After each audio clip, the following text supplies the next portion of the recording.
Tonight, we step back and begin again, not with a single note, but with an entire journey. From the quiet breath of ancient forests, where music first rose like mist, through sacred trees, to the refined stillness of imperial courts, to the disciplined silence of Zen temples, and then into the lantern-lit streets of Edo, where stories sang through shamisen strings, into open fields, where voices carried across mountains and sea, and finally, to the edge of a changing world, where new sounds arrived from distant shores. This is the complete first chapter of Japan's musical story, a story of ritual, of community, of silence and celebration, of preservation and transformation. So settle in, let the world grow quiet, and drift through centuries of sound, slowly unfolding, one breath at a time.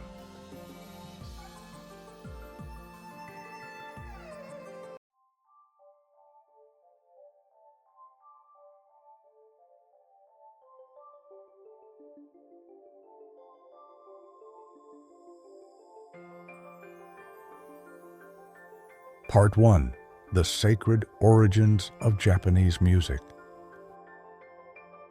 Welcome. Tonight, we begin a slow journey through the history of Japanese music, not as a fast lecture and not as a list of dates, but as a quiet, unfolding story. A story that begins long before cities, before concert halls, before pop songs and digital sound. It begins in forests, in wind, in ritual. Long before Japan became a modern nation, music already existed as something sacred.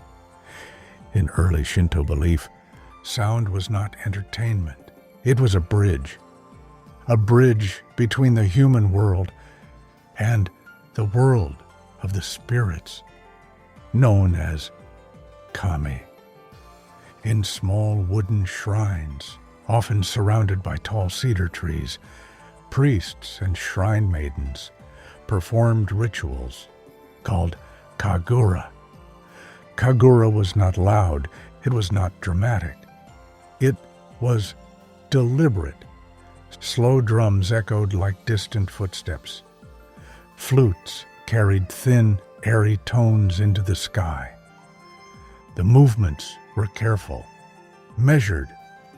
Each sound had intention. Music at this time was an offering.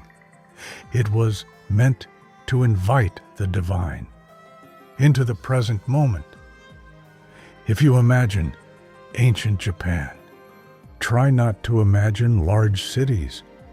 Instead, picture mist, forests stretching for miles, wooden structures lit by firelight.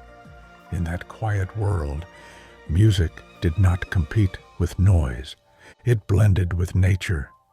Wind through leaves, water moving across stones. The boundary between music and environment was almost invisible. Over time, these sacred sounds began to evolve.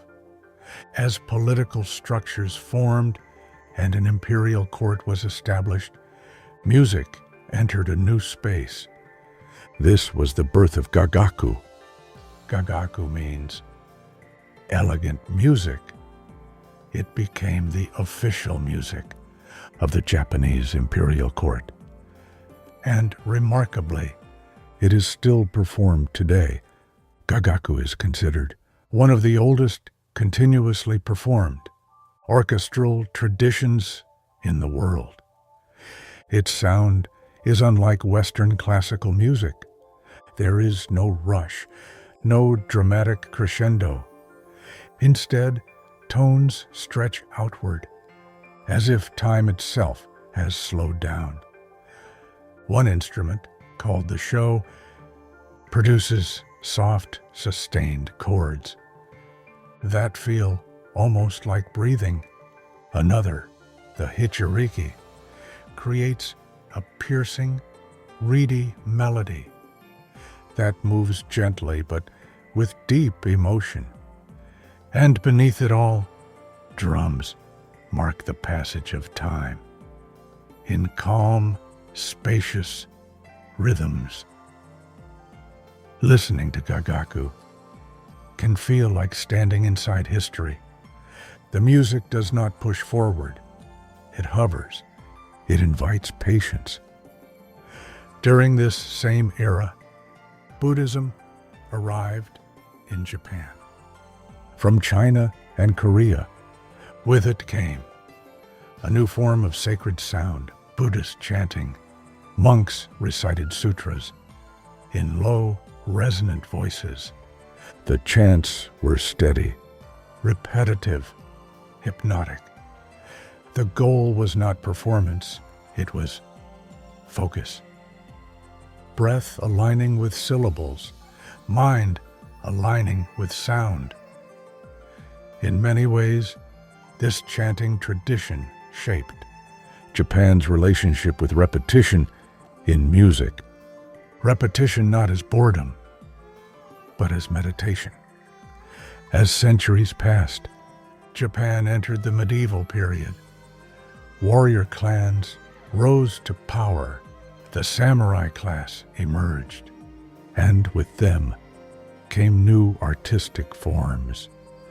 One of the most important was biwa hoshi, storytelling. Blind musicians traveled from town to town, playing the biwa, a short-necked lute, while reciting epic tales of war and loyalty. The most famous story was the tale of the Heike. These performances were emotional, yet controlled. The biwa's sharp-plucked notes created tension. The voice carried sorrow. Even in stories of battle, there was restraint.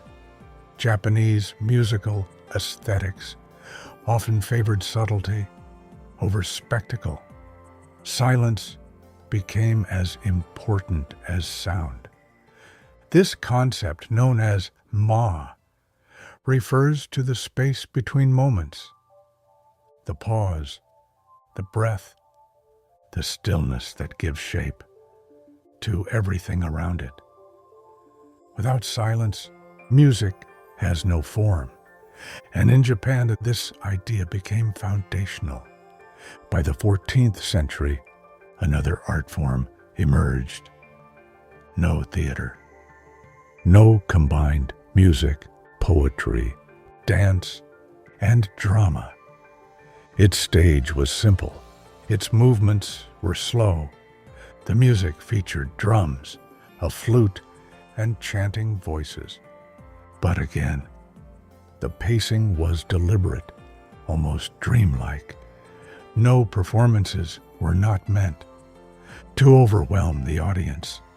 They were meant to suspend time, to create an atmosphere where emotion lingered quietly instead of exploding outward. If Western opera is powerful and expansive, No is minimal and inward. Both are expressive, but in very different ways. As we move through these early centuries, a pattern begins to appear. Japanese music developed with deep respect for nature, ritual, and emotional subtlety. Volume was rarely the focus. Instead, attention was placed on texture, on breath, on the feeling between notes. This foundation would influence every era that followed. Even modern Japanese pop music, centuries later, still carries echoes of these early traditions.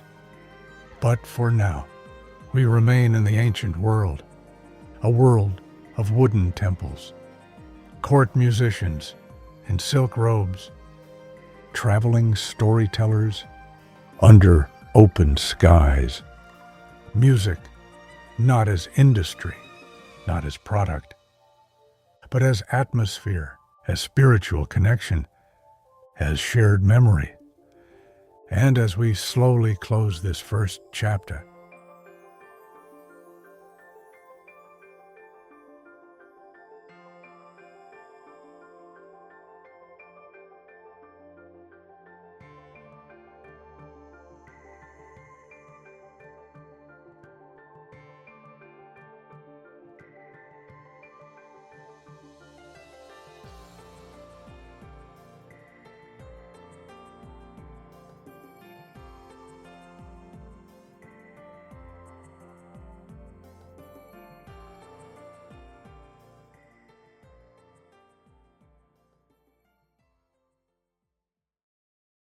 The History of Japanese Music, Part 2. From the Heian court to the rise of the samurai. Tonight, we continue our quiet journey through the history of Japanese music. In the first part, we explored the sacred beginnings, the sounds of Shinto ritual, early court traditions, and the slow shaping of a musical identity.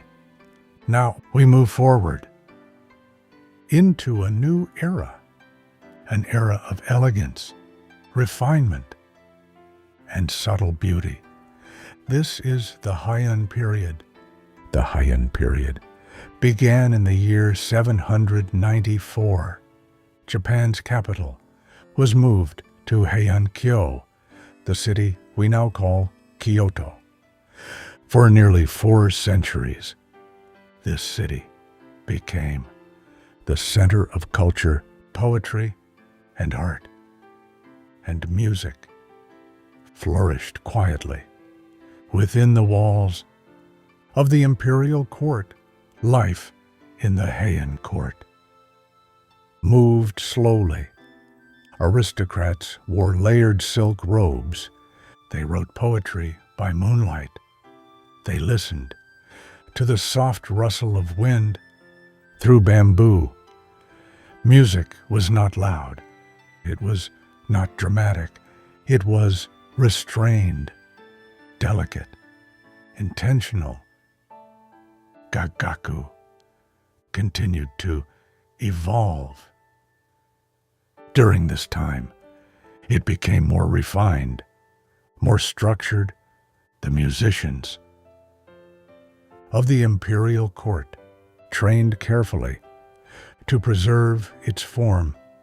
Instruments like the sho, a small mouth organ, created soft clusters of harmony. The hichiriki carried a piercing, emotional tone.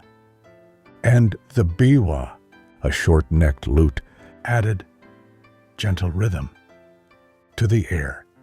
The music was slow. Notes were held longer than expected. Silence was just as important as sound. This concept that silence has meaning would become a defining characteristic of Japanese art.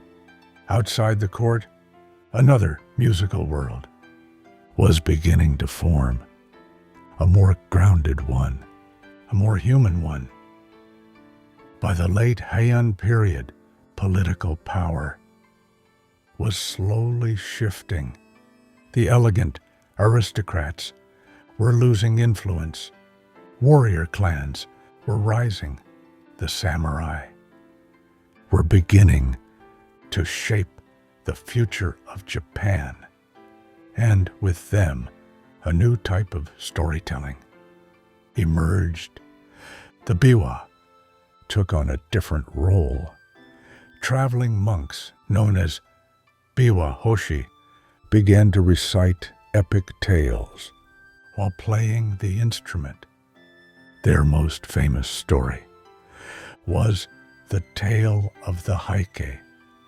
It told of war, loss, impermanence, the fall of powerful families, the fragility of human life. The chanting style was rhythmic but flexible, half spoken, half sung. The voice rose and fell like waves. The biwa punctuated the story with sharp, deliberate notes. These performances were not entertainment in the modern sense. They were meditation, a reminder that all things must pass.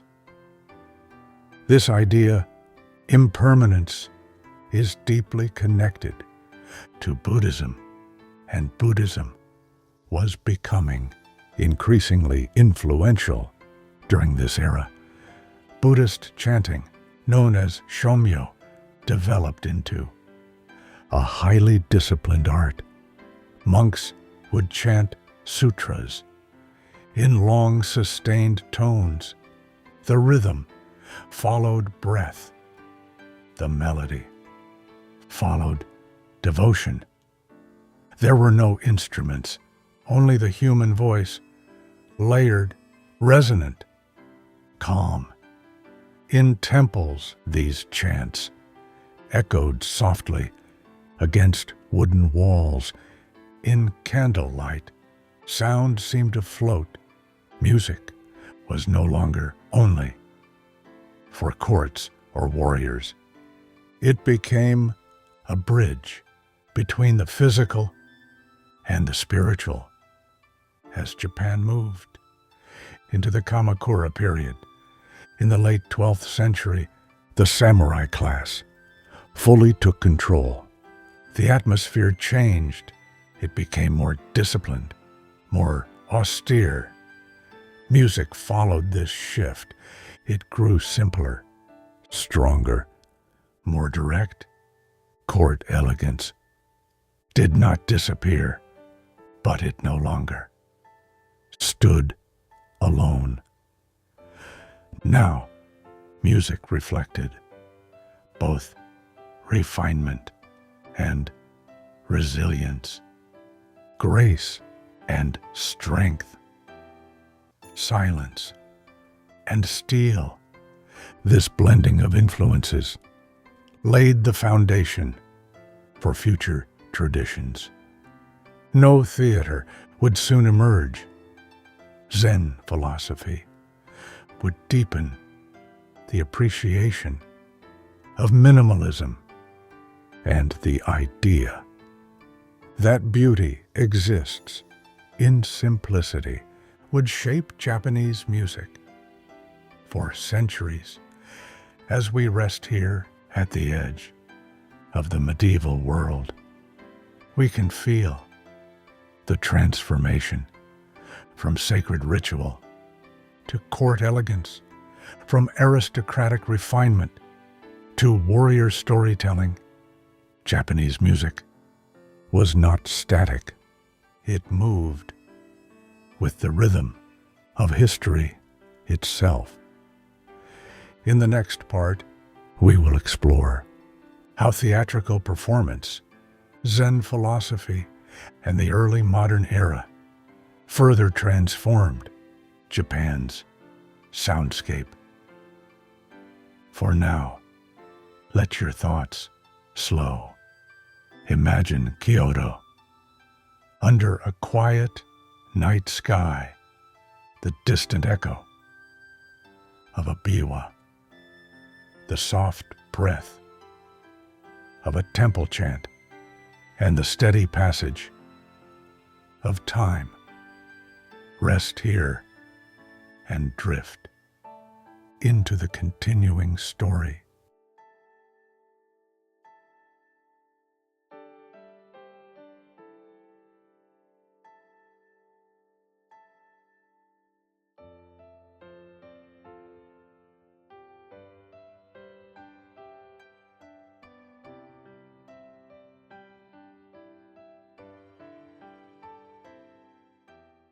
The History of Japanese Music, Part 3.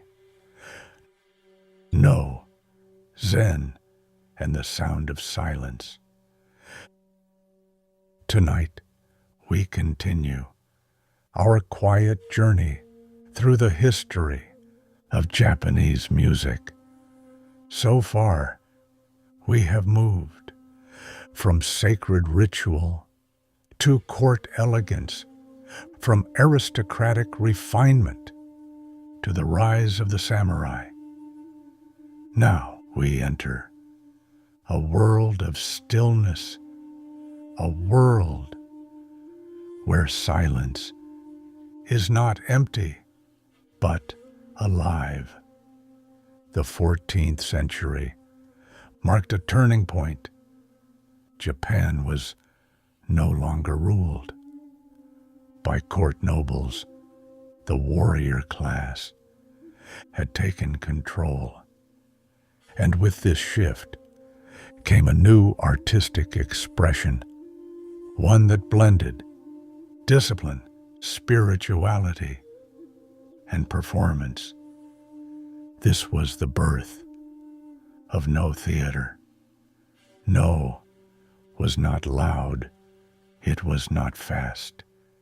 It did not seek to overwhelm.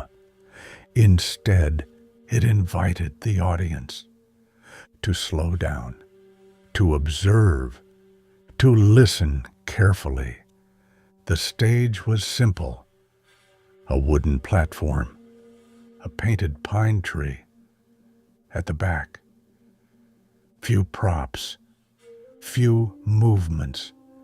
Everything was deliberate, measured, restrained. Music in No was essential, but it never dominated. It supported. It breathed with the actors. The musical ensemble was small: a flute called the nokan, and 3 drums, the kotsuzumi held at the shoulder, the otsuzumi held at the hip, and sometimes a larger drum called the taiko, the flute, pierced the air with a sharp, almost haunting tone. The drums did not create steady rhythm, as in Western music. Instead, they followed breath. They followed emotion. They followed tension. Between sounds, there was space, long pauses, moments where nothing happened, and yet everything happened. This concept is known in Japan as Ma. Ma is the space between things, the silence between notes, the pause between movements, the stillness between breaths. In No, Ma is everything. Without silence, sound has no meaning. Without emptiness, form has no shape. Zen Buddhism deeply influenced this way of thinking. Zen teaches that truth is found not in excess, but in simplicity, not in noise, but in quiet awareness. As Zen spread among the samurai class, it shaped their aesthetics. Their gardens became minimal. Their poetry became concise. Their tea ceremonies became rituals of precision, and their music followed the same path. No chanting was controlled and restrained. The voice did not rise dramatically. It hovered. It lingered. It moved slowly through tonal patterns that felt timeless.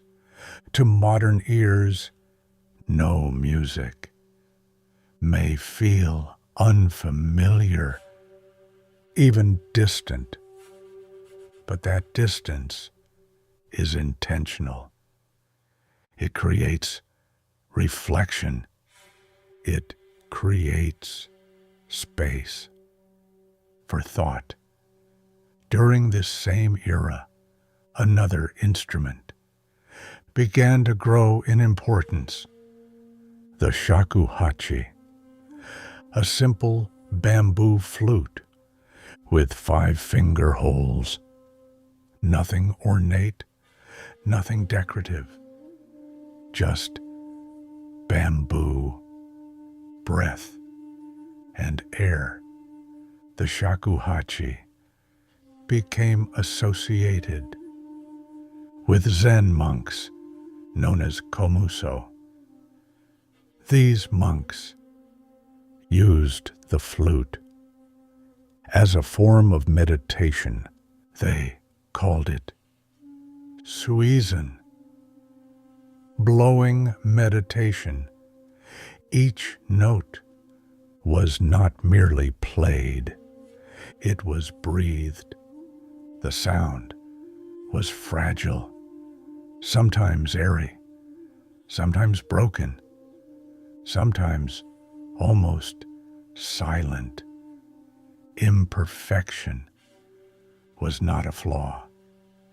It was the point. Zen aesthetics embrace the imperfect, the incomplete, the fleeting. This idea is known as wabi-sabi. Wabi-sabi finds beauty in weathered wood, in fading leaves, in quiet sounds that do not last. Music became less about performance and more about presence. As Japan moved into the Muromachi period, these ideas continued to deepen. Article was no longer about display. It was about atmosphere, about mood, about subtlety. Music did not demand attention. It invited contemplation. By the time the Edo period approached, Japan had developed a unique musical identity, one shaped by Shinto spirituality, court refinement, warrior discipline, Zen minimalism, and a profound respect for silence.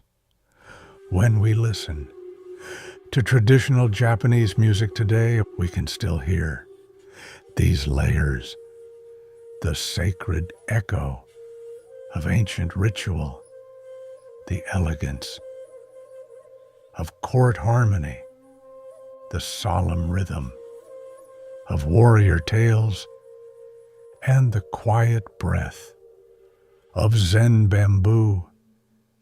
In the next part, we will step into the vibrant world of the Edo period, a time when cities expanded, when merchants flourished, when new instruments filled the streets, and music became part of everyday life. For now, imagine a wooden stage under lantern light, a masked actor moving slowly, a single flute note cutting through silence and the space between sounds, stretching endlessly. Rest there. Let the silence settle gently and drift into the next chapter of Japan's musical story.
Part 4. The Sound of the City. Music in Edo, Japan. After centuries of silence, of ritual breath, of courtly elegance, and disciplined stillness, a different sound began to rise, not from forest shrines, not from imperial halls, but from the city, from Edo, a place of lantern light, crowded bridges, wooden houses leaning close together, and footsteps echoing long after sunset. Here, music no longer belonged only to gods, or nobles, or monks. It belonged to the people, and it was alive. Edo was vast. By the 18th century, it was one of the largest cities in the world. Samurai walked its wide avenues. Merchants filled its markets. Artisans carved, stitched, printed, built. And when the day's work ended, another world awakened. A world of sound. Listen carefully. You might hear it. The sharp pluck of a shamisen string. Bright, immediate, almost percussive. The shamisen was not delicate like the court instruments. It was direct, wood, silk, and skin. A sound that carried through narrow streets and behind paper screens. It became the heartbeat of urban music. Inside small wooden theaters, stories unfolded beneath warm lantern light. Kabuki. Bold, expressive, dramatic. Actors moved with exaggerated gestures, their voices rising and falling like waves. Behind them, musicians followed every motion. The shamisen guided the rhythm. Drums punctuated emotion. Flutes traced tension in the air. Music and movement were inseparable. One breath, one pulse. In quieter corners of the city, another form took shape. Joruri, narrative chanting, where a single voice told epic tales of love, loyalty, and tragic resolve. The chanter's voice stretched long and low, then sudden and sharp. Beside him, the shamisen responded, never overpowering, always conversing. It was not background music, it was partnership. Voice and string, story and silence. Unlike the stillness of Zen, Edo's music embraced contrast, laughter, applause, gasps, the shuffle of wooden sandals, children whispering, vendors calling from distant streets. The city itself became part of the performance. Nothing was entirely quiet, and yet, within that liveliness, there was structure, refinement, discipline, even the most playful melody followed patterns carefully shaped over time. The merchant class, once considered socially lower than the samurai, now held growing cultural power. They commissioned performances, collected instruments, memorized popular melodies. Music became fashion. A tune heard in one district would travel quickly to another, shared, adapted, transformed. The sound of Edo was never fixed. It moved, just like the river that ran through it. At night, lanterns reflected in dark canals. Inside tea houses, Soft music drifted between conversations. The shamisen could whisper, not only shout. Its quieter tones carried intimacy, a private performance. In a small room, with only a few listeners, music was no longer distant. It was close, personal, human. And yet, even in this lively era, the past remained. Ancient scales still echoed faintly. Rhythms carried memories of temple bells and court dances. Nothing was entirely new. Each generation reshaped what came before. Edo did not replace tradition. It layered upon it. Over time, musical guilds formed. Training became formalized. Apprentices sat for hours, fingers repeating the same passage again and again. Precision mattered. Control mattered. But so did emotion. A slight pause before a phrase, a stronger strike on a single string. The smallest shift could change everything.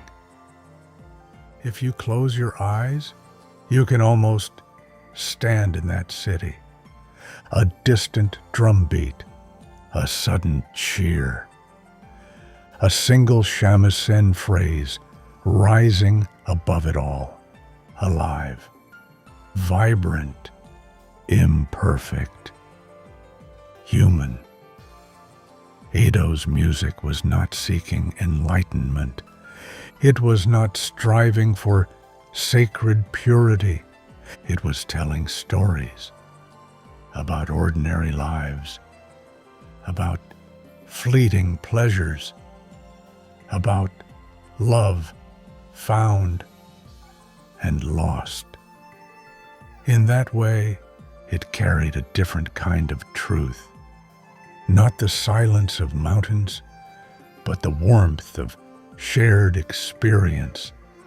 And slowly, almost without anyone noticing, these urban sounds began to travel beyond Edo, across provinces, into villages. They mingled with regional songs, folk melodies, festival rhythms.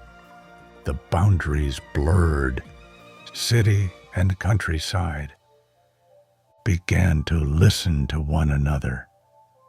The world, however, was changing. Ships from distant lands would soon appear on the horizon. New instruments, new scales, new harmonies. But for now, Edo breathed in its own rhythm, self-contained, layered, restless, alive. So rest here for a moment, in the lantern glow, in the hum of conversation, in the bright strike of a shamisen string, cutting through the night air. Let the city settle around you. Let its sounds soften. And notice, even within its energy, there are spaces between notes, between footsteps, between heartbeats.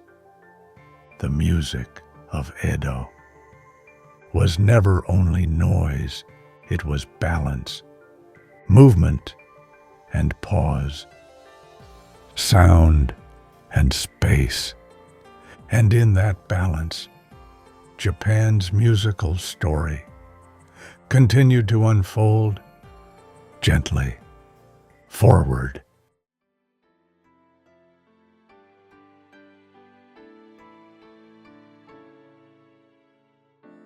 Part 5. Folk Songs and Festivals, the Voices of the People. After the lantern glow of Edo, after the theaters, after the polished strings of the shamisen, another sound begins to surface. It does not rise from the city. It does not belong to the stage. It comes from open fields, from fishing boats, from mountain paths, from hands that work and voices that carry across distance. This is the music of the people. Long before written scores, before formal training, before audiences gathered in silence, there were songs, simple, repetitive, passed from one voice to another. A melody remembered, not because it was complex, but because it felt familiar. These were work songs, field songs, boat songs, lullabies whispered at dusk. They did not seek applause. They were woven into daily life. Imagine a rice field at harvest, the sun still high, feet pressing into wet earth, hands cutting stalks in rhythm. A voice begins to sing, low at first. Then another joins, call and response, back and forth. The melody keeps time. It eases fatigue. It turns labor into shared movement. Music here is not performance. It is cooperation, breath aligned, effort synchronized. Along the northern coasts, fishermen sang as they pulled heavy nets from the sea. The ocean answered with wind and spray. The song had to be strong, clear, carried above waves. These melodies were shaped by necessity. Long vowels, strong rhythm, minimal ornament. The sea did not allow softness, and so the music grew bold. In mountain villages, echoes traveled differently. Songs curved around valleys, lingered in cold air. Here, melodies stretched slowly, notes sustained, silence lingering between phrases. Even within folk traditions, the landscape shaped the sound. Geography became composer. Festivals brought another layer. Seasonal rituals marking planting, harvest, summer heat, winter cold. Villages gathered. Drums appeared. Large, deep taiko, resonating through wooden streets. The rhythm steady, grounded, almost primal. Feet moved, bodies swayed. Children watched. Elders clapped. The entire community entered the circle. Bon Odori, a dance honoring ancestors. Lanterns hung in the warm night air, drums echoing from a raised platform. Movements simple, repeated, accessible to all. No audience, no performers, only participation. Music here dissolves boundaries. Everyone belongs. Unlike court music, folk songs were rarely written down. They shifted over time. A lyric changed. A rhythm adapted. A melody shortened. No single version was final. Ownership was collective. The song belonged to whoever carried it. This fluidity kept the music alive. It breathed.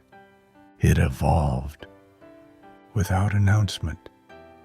And yet, these humble songs carried deep emotion, longing for a distant lover, grief for a lost parent, hope for a good harvest. The themes were universal, but the expression was intimate, unpolished, direct, sometimes playful, sometimes raw. There was no distance between singer and feeling. In the South, island rhythms developed their own flavor. Different scales, different vocal textures, warmer, more ornamented. Travelers carried fragments from one region to another. Trade routes became musical bridges. What began as a local tune might slowly transform as it journeyed across provinces. Japan's musical landscape became layered, regional, textured. In this era, music did not require permission. It did not wait for formal stages. It existed in kitchens, in fields, on docks, under open skies. Children learned by listening, by repeating, by participating. Technique was absorbed naturally. The body understood before the mind did. There is something deeply human in a song that everyone knows, a melody that requires no introduction. When the first note begins, others instinctively follow. Harmony emerges not from theory, but from familiarity, from shared memory.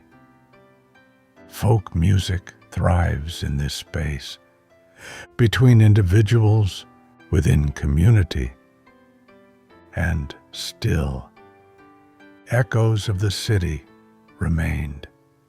Shamisen melodies found their way into rural festivals.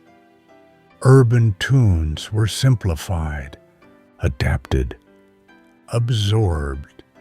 Likewise, rural rhythms traveled toward Edo.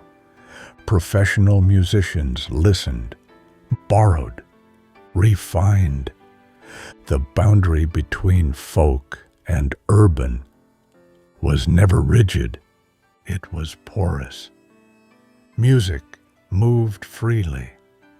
As the 19th century approached, change began to gather quietly. Whispers of distant ships, foreign instruments, new tonal systems waiting at the edge of the horizon.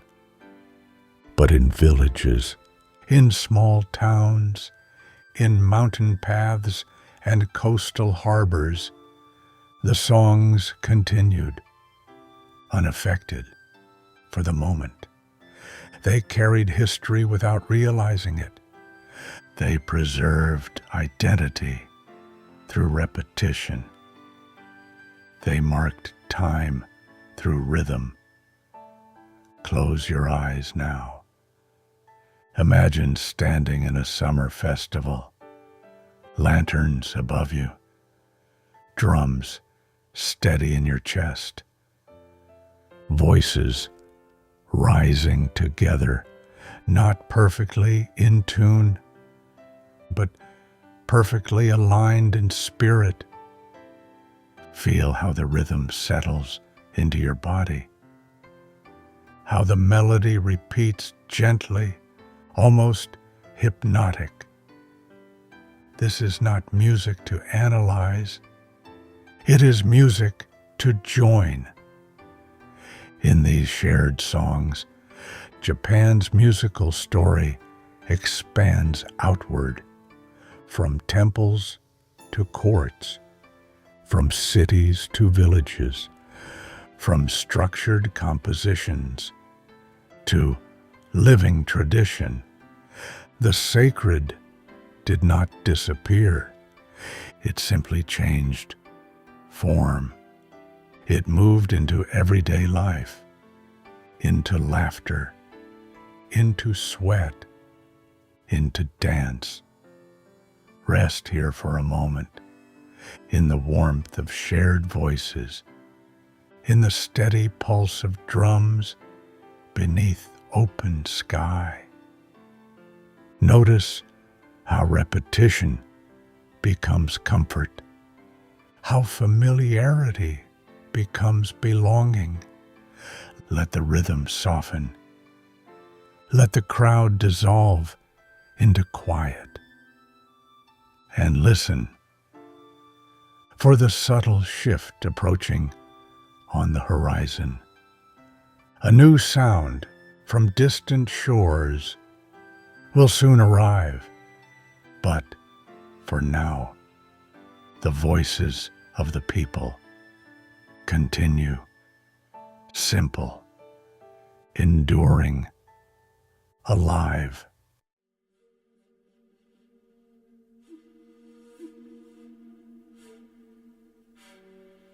Part 6. The Edge of Modernity, when new sounds arrived.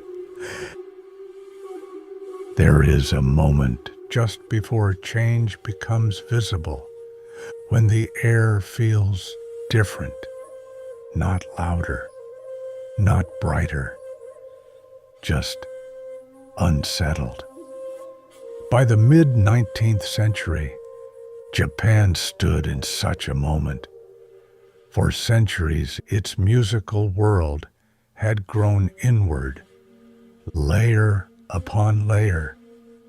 Temple, court, city, village, tradition had deepened, refined, repeated. But now, something unfamiliar hovered at the horizon. In coastal towns, rumors traveled faster than ships. Strange vessels had been seen, black hulls, foreign flags, unfamiliar faces. With them came instruments never heard before, metal strings tuned differently, keys arranged in straight lines, brass that shimmered in sunlight. These sounds did not belong to temple courtyards or lantern-lit festivals. They came from somewhere else. At first, the two worlds did not mix. Western military bands played for diplomats, formal, structured, marching in steady rhythm. The sound was bold, layered, harmonized in ways unfamiliar to Japanese ears. Multiple notes sounding at once, not weaving gently, but stacking vertically. It felt architectural, solid, direct. For musicians raised on pentatonic scales, this harmony felt almost overwhelming.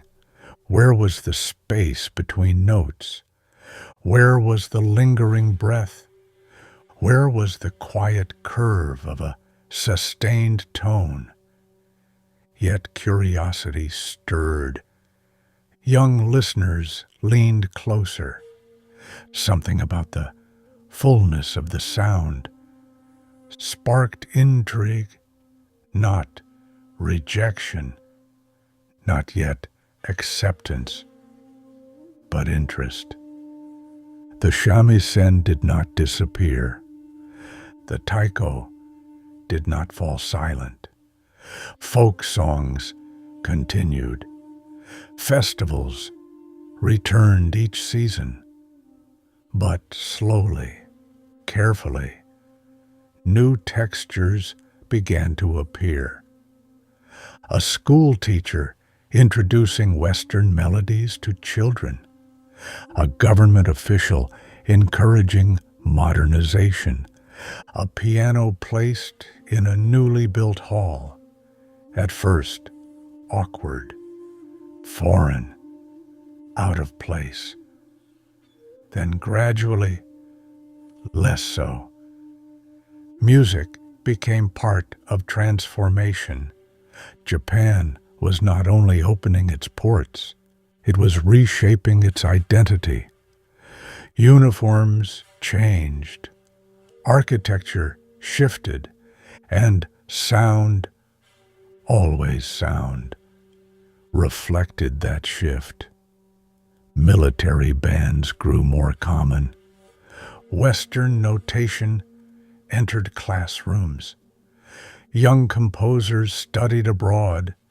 They listened, absorbed, adapted. But something important happened. Western music was not simply copied. It was interpreted, filtered, rebalanced. Traditional scales blended with harmonic structure. Japanese aesthetics of restraint met European systems of expansion. Silence met symphony. Breath met brass. The result was not replacement. It was conversation. Imagine a small concert hall in early Meiji Japan. Wooden beams overhead. Rows of listeners seated quietly. On stage, a pianist plays a Western melody. But the phrasing, the pacing, carries something distinctly Japanese. Slight hesitation before resolution, gentle restraint. Even in adoption, identity remains. For centuries, Japan's music had unfolded like a scroll, horizontal, flowing. Now, vertical harmony entered the picture.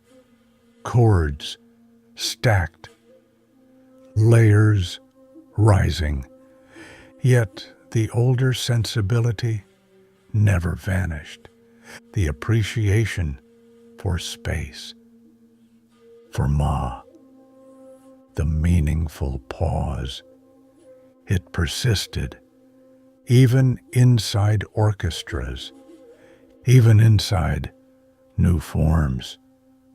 The late 19th century did not erase what came before. It expanded it. No continued. Kabuki thrived. Folk festivals endured. At the same time, concert halls emerged. Composers experimented. A new generation stood between worlds, listening both backward and forward. Change rarely arrives with a single sound. It accumulates gradually until one day, what was once unfamiliar feels natural. The piano no longer feels foreign. The march no longer feels distant. And yet, The echo of temple bells still resonates. The steady rhythm of taiko still grounds the earth. The shamisen still sings. Modernity does not silence tradition. It reframes it. If you listen closely, you can hear the overlap. A festival drum in one district, a military brass rehearsal in another, a child practicing scales on a piano, while a grandmother hums an old folk tune in the next room. Two eras sharing air, not competing, coexisting. And in that coexistence, Japan's musical story enters a new chapter. Not defined by purity, not defined by isolation, but by synthesis, by the ability to absorb, to reshape, to remain rooted while reaching outward. Rest here for a moment, at the edge of change. Feel the subtle tension between old wood and polished brass, between breath and harmony, between repetition and expansion. Notice how nothing truly disappears. It transforms softly, gradually, like waves reshaping a shoreline. Japan's music does not end here. It continues into recording studios, into radio waves, into global stages. But that is a story for another night. For now, let the overlapping sounds settle. Let the old and new coexist in quiet balance and drift gently into the next chapter.